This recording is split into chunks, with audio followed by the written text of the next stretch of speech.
Assalamualaikum warahmatullahi wabarakatuh. Di sini kelompok 5 akan mempresentasikan tentang regulasi periklanan dan promosi. Regulasi merupakan suatu peraturan yang dibuat untuk membantu mengendalikan suatu kelompok, lembaga atau organisasi dan masyarakat demi mencapai tujuan tertentu dalam kehidupan bersama, bermasyarakat dan juga bersosialisasi. Jadi di dalam regulasi juga terdapat regulasi di bidang bisnis dan juga ekonomi. Nah, dalam hal ini itu merupakan aturan yang mengendalikan perilaku dalam berbisnis, baik dalam bentuk batasan hukum oleh pemerintah, regulasi industri, peraturan asosiasi perdagangan dan juga lainnya. Pengaturan mandiri oleh pengiklan dan agensi. Pengaturan mandiri dimulai dengan interaksi klien dan agen ketika ide-ide kreatif dihasilkan dan diajukan untuk dipertimbangkan. Dan iklan biasanya diperiksa oleh pengacara perusahaan untuk menghindari potensi masalah hukum dan waktu, biaya, publisitas negatif, dan rasa malu yang menyertainya. Nah, sebagian besar perusahaan itu memiliki pedoman, standar, dan kebijakan khusus yang harus dipatuhi iklan dari perusahaan tersebut. Menyadari bahwa iklan dari perusahaan itu tuh mencerminkan perusahaan itu sendiri. Pengiklan dengan cermat akan memeriksa semua pesan untuk memastikan bahwa pesan di dalam iklan tersebut itu konsisten dengan gambar atau sesuai dengan gambar yang ingin diproyeksikan oleh perusahaan. Nah, selain itu perusahaan juga meninjau iklan tersebut itu untuk memastikan setiap klaim yang dibuat itu wajar dan dapat diverifikasi dan tidak menyesatkan atau menipu konsumen. Pengaturan mandiri oleh asosiasi perdagangan. Banyak industri yang mengembangkan program pengaturan mandiri, terutama terjadi pada industri yang iklannya itu rawan kontroversi seperti minuman keras dan minuman beralkohol, obat-obatan, serta berbagai produk yang dipasarkan kepada anak-anak. Nah, banyak asosiasi perdagangan dan industri mengembangkan pedoman atau kode periklanan perusahaan yang diharapkan akan dipatuhi oleh perusahaan anggota seperti perusahaan Toy Industry Association, Motion Picture Association of America, dan Pharmaceutical Research and Manufacturers of America. Nah, perusahaan ini tuh memiliki pedoman yang harus diikuti oleh perusahaan anggota dalam mengiklankan minuman beralkohol. Regulasi sendiri oleh bisnis. Sejumlah mekanisme pengaturan mandiri telah dibentuk oleh komunitas bisnis dalam upaya untuk mengontrol praktik periklanan. Yang terbesar dan yang paling terkenal adalah Better Business Bureau atau BBB yang mempromosikan praktik periklanan dan penjualan yang adil di semua industri. Nah, BBB ini tuh didirikan pada tahun 1916 untuk menangani keluhan konsumen tentang praktik bisnis lokal dan khususnya periklanan. BBB ini berlokasi di sebagian besar kota di seluruh Amerika Serikat dan sepenuhnya didukung oleh iuran lebih dari 100.000 perusahaan anggota. Di dalam BBB lokal itu menerima dan menyelidiki keluhan dari konsumen dan perusahaan lain terkait taktik periklanan dan penjualan bisnis di wilayah mereka. Setiap kantor lokal itu memiliki prosedur operasi sendiri untuk menangani pengaduan. Umumnya, kantor menghubungi pelanggan dan apabila pengaduan terbukti benar, meminta agar praktik tersebut dihentikan atau diubah. Tetapi jika pelanggar tidak menanggapi, publisitas negatif dapat digunakan untuk melawan perusahaan atau kasus tersebut itu dapat dirujuk ke lembaga pemerintahan yang sesuai untuk tindakan lebih lanjut.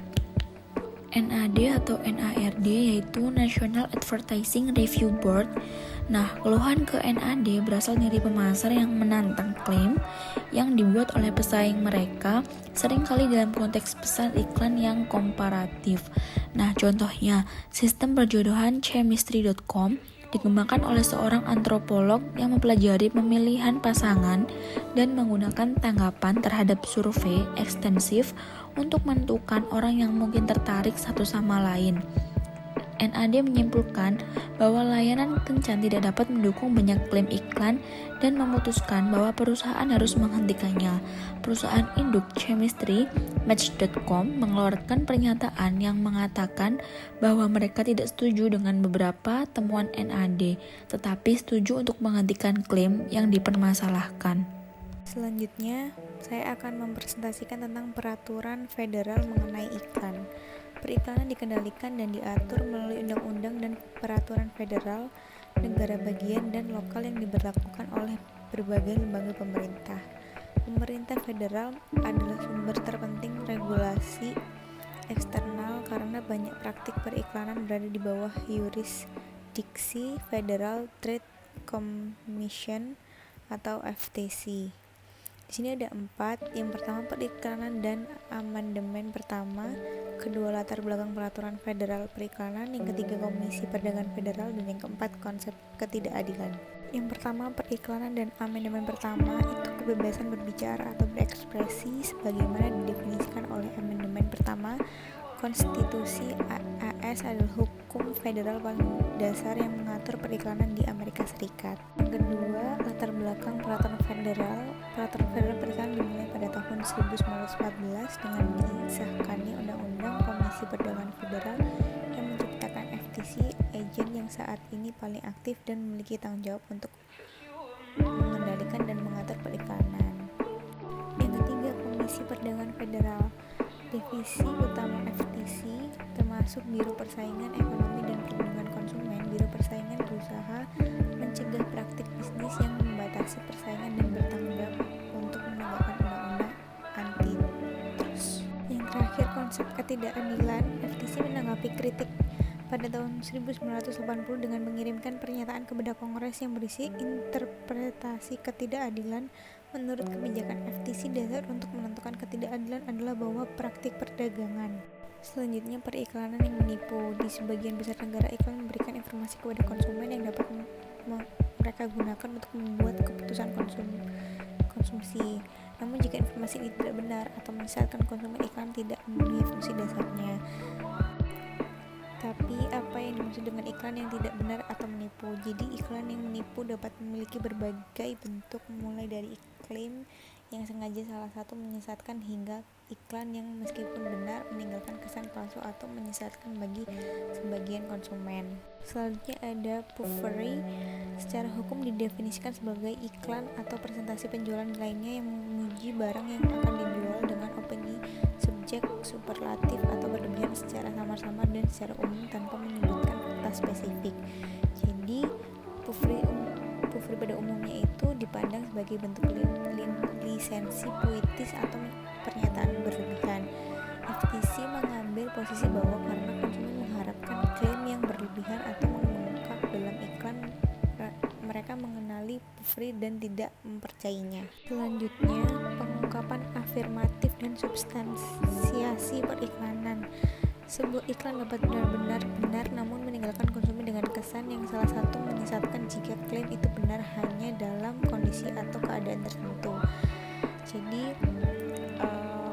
oleh karena itu, pengungkapan afirmatif persyaratan FTC dapat meminta pengiklanan untuk menyertakan jenis informasi tertentu dalam iklan mereka sehingga konsumen akan mengetahui semua konsekuensi, kondisi, dan batasan yang terkait dengan penggunaan produk atau layanannya.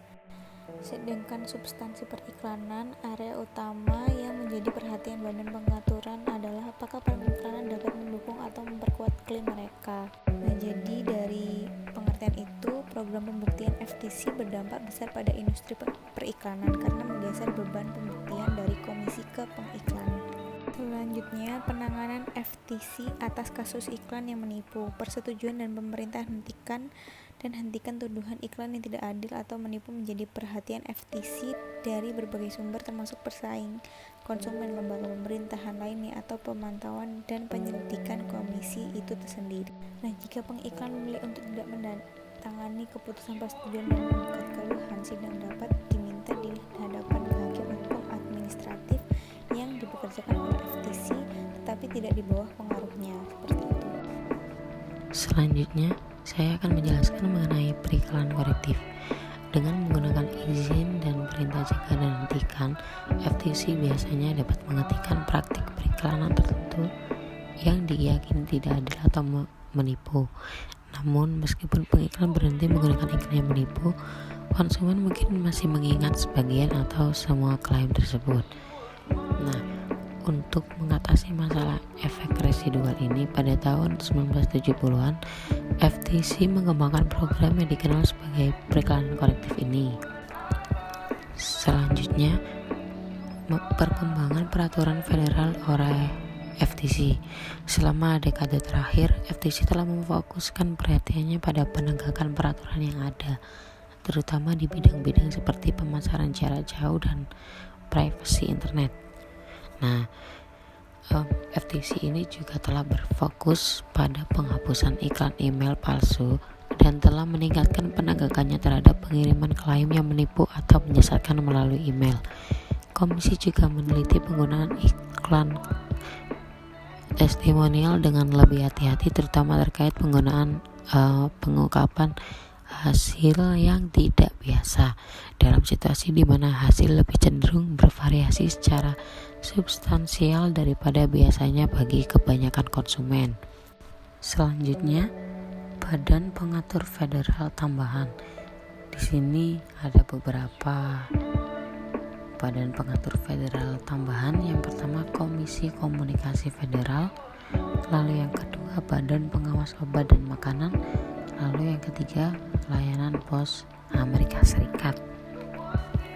Nah, di Komisi Komunikasi Federal ini atau FCC didirikan pada tahun 1934 untuk mengatur komunikasi siaran yang memiliki yurisdiksi atas industri radio, televisi, telepon, dan telegram. Nah, FCC ini memiliki kewenangan untuk melisensikan stasiun penyiaran serta mencabut izin atau menolak pembaruan stasiun yang tidak beroperasi untuk kepentingan umum.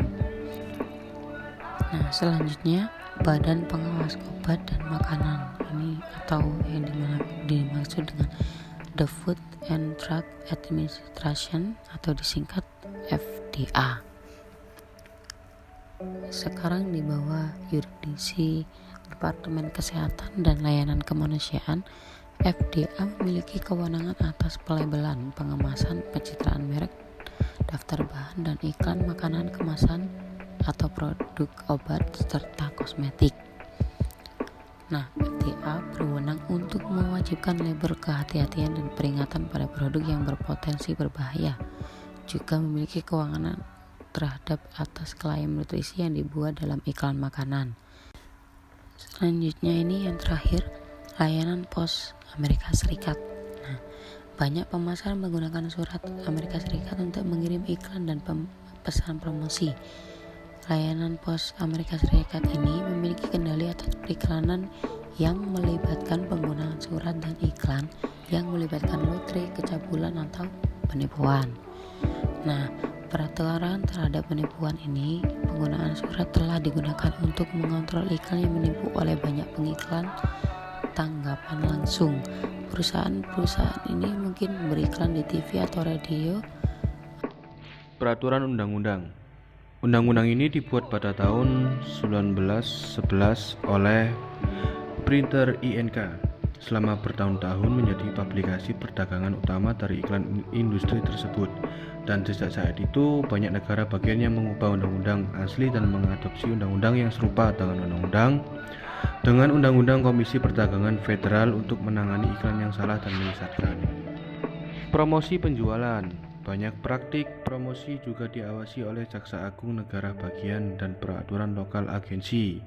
Berbagai aspek promosi perdagangan seperti tunjangan diatur oleh Robinson-Patman Act yang memberikan kewenangan luas kepada FTC untuk mengontrol praktik penetapan harga yang diskriminatif.